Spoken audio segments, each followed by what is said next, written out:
What do people need to know about the Indiana Fever? That we're taking over the world. This clip comes from the Indiana Fever's latest marketing campaign, and it quietly says what the WNBA has struggled to admit for years. This isn't just advertising, it's a declaration. The Fever are doing exactly what the league should have done long ago.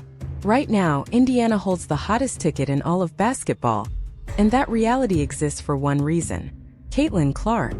Her arrival didn't just boost interest, it rewired the emotional connection fans have with women's basketball. WNBA and women's basketball begging for attention for decades. They have gotten an opportunity, the likes of which we haven't seen. In a single season, Caitlin Clark reshaped the culture around the game. The energy inside arenas changed. Media attention multiplied. Fans showed up in numbers the league had never seen before. This was the dream scenario the WNBA had always talked about: visibility, growth, and revenue. But instead of fully embracing it, the league hesitated, mismanaged the moment, and allowed internal resistance to dull what should have been a celebration. They have decided they would rather be a tiny league that is getting a fraction of the attention it otherwise should be. Throughout Clark's rookie year, criticism followed her everywhere. Players made comments. Media narratives took subtle digs. Even ownership circles seemed uneasy with the spotlight she commanded. Worse still, her supporters were attacked. The same fans driving record ratings and future salary increases were told they were engaging with the league for the wrong reasons. That disconnect revealed a massive failure in leadership. The Fever are a can't-get-enough global brand, arguably on par with the Lakers. Indiana, however, chose a different path. The Fever leaned directly into the attention. They didn't shy away from the hype, they amplified it. Instead of acting like a team lucky to be noticed, they positioned themselves as a franchise built for the global stage.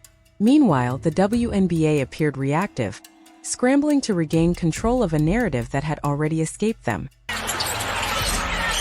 Clark. Uh-oh. Uh-oh. Boy, Enrique gave it to Cowan, who couldn't finish. Behind the back again for Clark. Give her another assist and a chance for... After a historic free agency cycle, a record number of national broadcasts, and a preseason sellout that stunned the league, the tone began to shift. Suddenly, legendary players and active stars alike started giving Caitlin Clark her flowers. As training camp opened and the new-look Fever took the court together, it became clear that many people would soon be revising their earlier opinions. Tawana Bonner has never scored 40 in a game. She could do it right there! 41 for Tawana Bonner! Not long ago, suggesting a WNBA team could rival NBA-level popularity would have sounded absurd. Many fans couldn't even name a single franchise. Today, the Indiana Fever are unavoidable. Their popularity has exploded, and the hype surrounding them continues to grow daily. At the center of this cultural shift stands Caitlin Clark, the engine driving it all. So, the Indiana Fever are America's team. We already knew that. You already knew that. Whether you're watching and don't like that, you have to admit to yourself that that's true. Clark represents a true Big Bang moment for women's basketball. She has become one of the most marketable athletes in the world, regardless of gender or league. Her jersey sales ranking near the top of all professional basketball is staggering when you consider the history of the sport. That level of demand forced the Fever front office to act decisively. According to Sports Pro, Caitlin Clark is the fourth most marketable athlete in the world. He exploded the National Basketball Association. Magic and Larry elevated it, and Michael Jordan put a rocket up its ass. After a rookie season where Clark shattered more than 60 records, Indiana knew patience was not an option. A slow rebuild would waste a generational moment. The franchise made a bold leadership move, bringing back Stephanie White as head coach. White's resume places her among the most respected figures in basketball, and pairing her with Clark sent a clear message: the Fever were done waiting. Do you see any comparisons in the way like she shoots to your people compared to the way you shoot? Do you see anything? I saw somebody break down the release time, which is pretty much identical to mine. And then her just confidence. You can't help but watch when she plays, where she's shooting from, the range, the confidence. the flair, like she's a performer. With Stephanie White in charge and core stars like Kelsey Mitchell and Aaliyah Boston already in place, Indiana instantly became the league's most attractive free agent destination. This was no longer a team building toward relevance.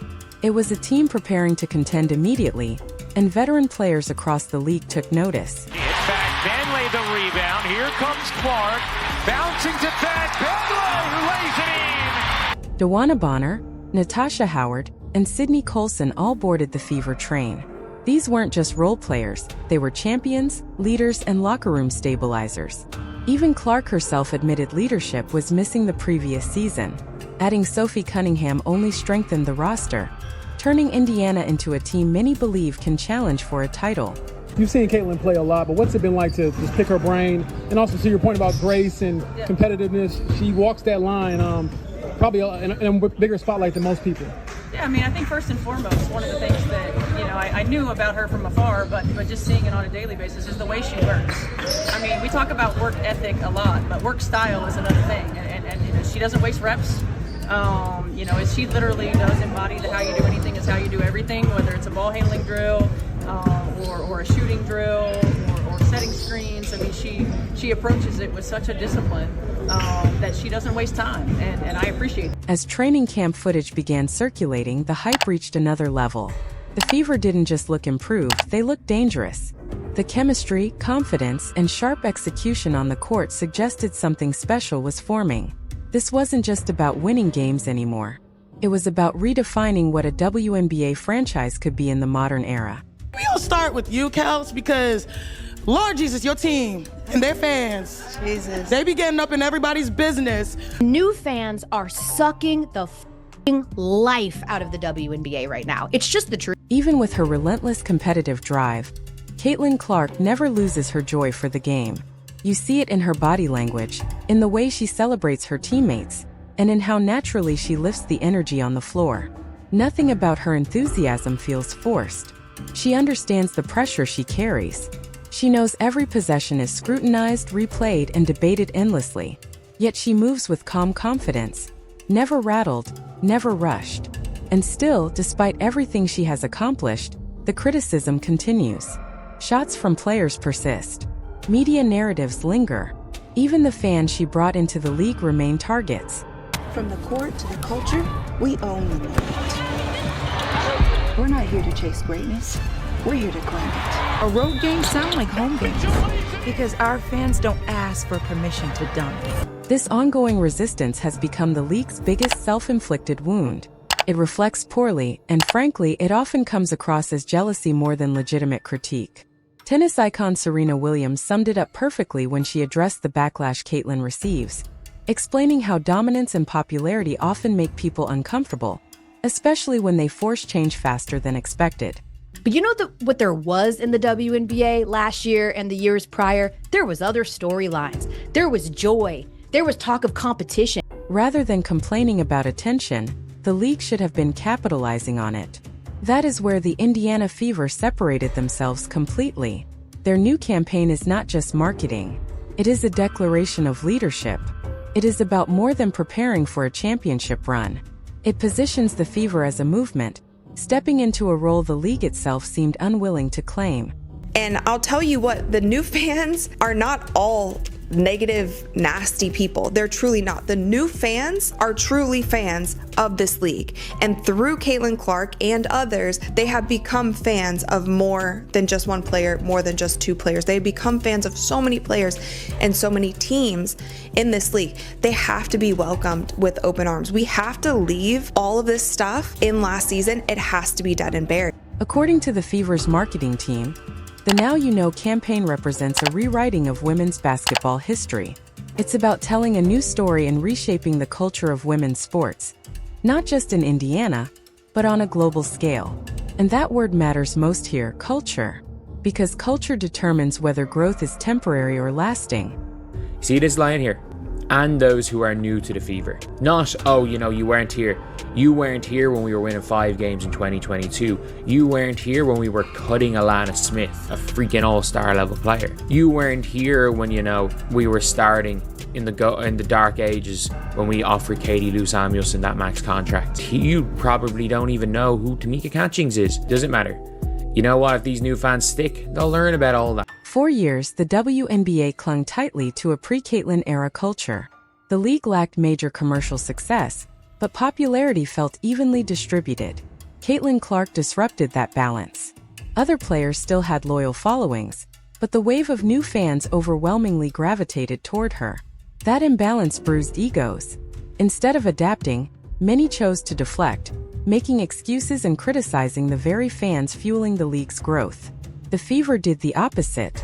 They opened the doors wide and welcomed everyone in. Cheryl Swoops, see you later. These fans are not the problem. They are the solution. They represent the future of the league and the opportunity to reach heights never before imagined. The Fever have made one thing unmistakably clear. This journey is open to everyone. No gatekeeping. No apologies. Just momentum. It's not good seeing people lose their jobs. However, if you're going against who is the biggest draw in the league, who is the biggest name in the league, as an employee of a team of the league, it's not going to work out well for you. Just like the podcast that Cheryl Swoops is on is now the other host. Yeah, Cheryl Swoops is still on a podcast, but no longer the one that's being promoted by the WNBA itself. And now it feels like the league is finally trying to catch up. You can sense the shift. The tone has changed. Players, media members, and league voices appear more cautious, more aware of what is at stake. Cheryl Swoops is no longer part of the Dallas Wings broadcast team and has stepped away from the rebranded The Women's Hoops Show, which many viewed as openly hostile toward Caitlyn last season. Cindy Brunson, another frequent critic, is also gone from Phoenix Mercury broadcasts. No accusations here, but it is hard to ignore the timing. Have we ever had teams have to get into larger arenas to play against a team? No, we have not. So if we have more eyeballs on the game and Caitlin Clark brings that, why would we feel some kind of way because she has more television games? I think we have to understand that when one player eats, we all eat. And as we all get more opportunities, it just opens it up for everyone else. And I think Caitlin has said that even herself in certain interviews. Even if they are late to the realization, the truth is unavoidable. You cannot undermine your most valuable player, and you certainly cannot alienate the fans who are filling arenas, smashing viewership records, and pushing the league onto the global stage. Caitlin Clark is the engine. Her fans are the fuel, and the future of the WNBA depends on both. Lisa Leslie has been vocal about this, urging players to move past jealousy and recognize what Clark represents. People were so caught up in the logo threes and the highs, the 20 3-point attempts per game, which absolutely I understand that. Like, it was so much fun to watch, but I always said she could potentially be one of the best point guards to ever play in the WNBA. The veterans who joined the Fever this offseason understand the moment perfectly. Yes, they want to win, but they also recognize the rare opportunity in front of them. This team has the chance to redefine women's basketball for generations. They can become the WNBA's version of the Bulls, the franchise that takes the league worldwide and becomes a permanent fixture in sports culture. Clark trying to get around Mabry. Clark to the rim, reverses it home through the contact. Last season alone proved the ceiling is far higher than anyone imagined. Caitlyn's second playoff game drew 2.5 million viewers, and no other matchup came close after Indiana was eliminated. In college, her final against South Carolina pulled nearly 19 million viewers. Meanwhile, WNBA finals typically average between 1 and 2 million. Imagine the Fever reaching the finals with Clark leading the charge. 10 million viewers would not be unrealistic. And once Nike fully commits, whether it's the Air Clarks or something even bigger, she could launch the most successful women's basketball apparel line ever. That $28 million deal may end up looking small in hindsight. That's a pretty good team. That was what made that team so good, you two? Outside Clark again! Clark off the screen, finds some space, and there's a three. We are only scratching the surface of what is coming. Right now, there is one team the entire sports world is watching, and it is the Indiana Fever. The Now You Know campaign leans into that reality. It elevates players beyond strategy and statistics and celebrates the fans, both old and new, who are finally making the WNBA's long-held dreams of respect and financial success real. The league may hesitate, but it will ultimately support this movement because it has no choice. This season has the potential to be the most transformative year in women's basketball history. The Fever understand it. Now the rest of the WNBA must decide whether to accelerate the change or get left behind.